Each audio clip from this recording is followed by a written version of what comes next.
Europe has so many small cities and towns with urban rail systems that it's basically a goldmine for transit and urbanist content creators. Every European city or town with a few 100,000 residents and an urban rail system that competes with Portland or Calgary is kind of catnip for transit lovers. But there is one city in Western Europe which doesn't have a metro or trams or even all that great mainline rail service. Leeds is a city of 500,000, which is large, but not so large that as a North American I find it crazy that there's no urban rail rapid transit in the city. That is until you realize that Leeds is just the center of the biggest urban agglomeration in the West Yorkshire region of the UK, which has over 3 million people spread across a number of towns and cities which are interconnected. As it turns out, Leeds is actually the largest city in Western Europe without a metro or a tram system. This is a huge problem, as the UK's north is poorly connected, especially internally, and rather economically disadvantaged, which becomes less of a surprise when you look at the lack of infrastructure. Fortunately, there is a solution, and in today's video, we're going to talk about it.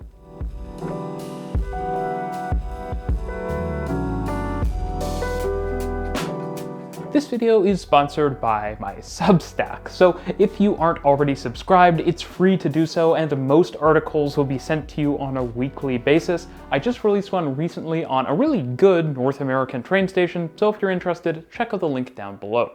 I've got a huge number of comments about Leeds over the years because people across the UK and the world know it's crazy that Leeds doesn't have urban rail transit. And I agree completely, so in today's video I want to talk about the how and the why. Cities around the world show that you can move huge numbers of people on buses or on trams, but to attract a lot of people to public transit, especially in car-dominated, suburban, and dispersed locales, it's good to have a lot of speed and frequency. A project like the Elizabeth Line, which has already been deemed a huge success, is a great example of this. It's fast and it's frequent. And by providing that fast and frequent service, a ton of new ridership has been generated. And a large part of that has been latent demand. People who just weren't getting on the trains, particularly the Central Line, because they were too congested or weren't a convenient option. Now imagine the enormous latent demand that exists in a place like Leeds that has no urban rail transit to speak of. Almost any well-conceived project can and should be hugely successful in ridership terms. There have been lots of discussions about West Yorkshire mass transit in the past, but I really think they should be about mass rapid transit. In the past, plans have called for trams from what I can tell, and while trams are a nice option, I'm not sure they're the best option for West Yorkshire. For one, trams tend to be good in conventionally dense places with short trips, but I'm not sure Leeds falls into this category. While the city does have a fairly strong city centre, there are a lot of other cities and towns in Leeds' orbit, including Bradford, Huddersfield, and Dewsbury. And if you've been watching this channel for a while, you might be thinking, that seems like a perfect option for a Karlsruhe-style tram train system. The reality, I think, is that Leeds has more suburban development than the towns around Karlsruhe, and it's also just higher population in general, so you probably need something a little higher capacity.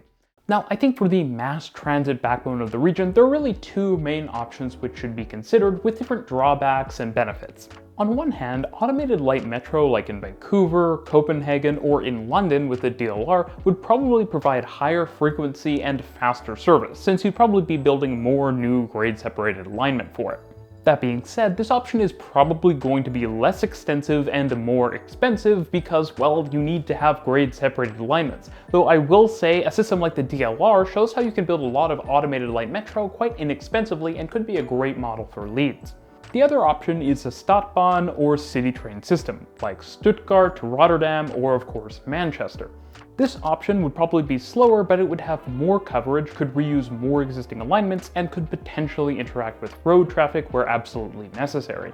You can see the likely impact in the network you'd build if you start sketching out lines. When I was crayoning an automated light metro for the region, it generally ended up looking like a giant loop with a few extra radial connections into Leeds, where a Stadtbahn system would probably have a lot more lines connecting smaller towns and suburbs, and more services providing more direct service. It's sort of the difference between the Copenhagen Metro and the Stuttgart Stadtbahn. One system has fewer corridors with higher frequency and more expensive alignments, while the other is more dispersed and provides more direct services, but at the cost of lower frequency.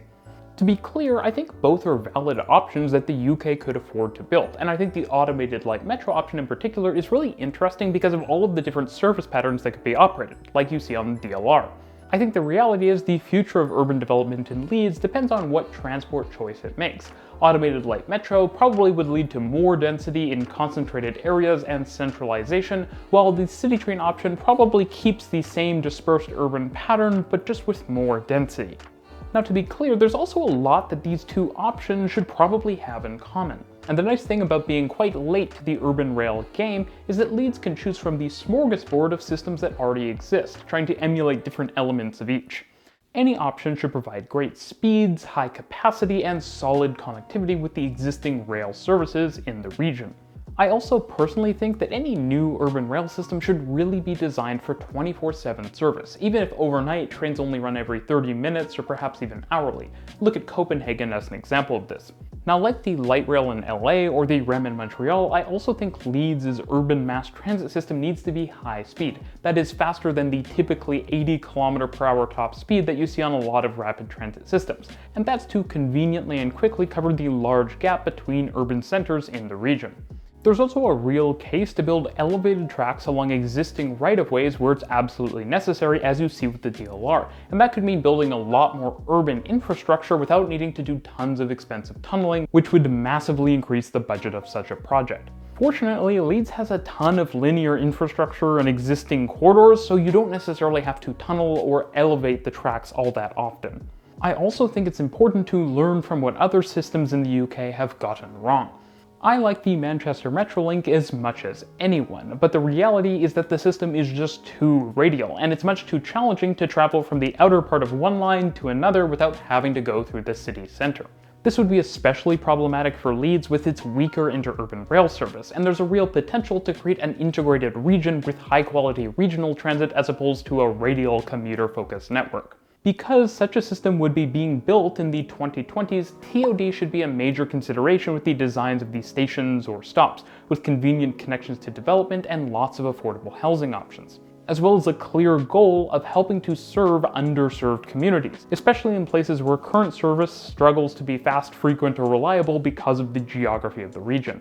Now, obviously, a mass rapid transit system would be great for the residents of West Yorkshire and Leeds, helping them get out of cars and giving them an electric transit alternative. But it would also be great for economic development, creating new sites for high-density development, reducing congestion, improving the region's competitiveness in Europe, and also, yes, creating jobs for local people. And that last part is so important. People often say that the UK is far too frequently treated like a country with a single city, and with infrastructure investments that reflect that. Yes, London is far and away the largest city in the UK, but it became that way because it got so much infrastructure investment. I think it's unhealthy not to use some of that big city success to invest in the rest of the country, and to help drive forward smaller urban centers. Because ultimately, a UK where there are fewer cities with solid rapid transit systems is a UK with less competition between cities and higher prices and less competitiveness. Expanding rapid transit to Leeds would not only spread the wealth, so to speak, but it would benefit the entire country. And so I think it's an important investment to make.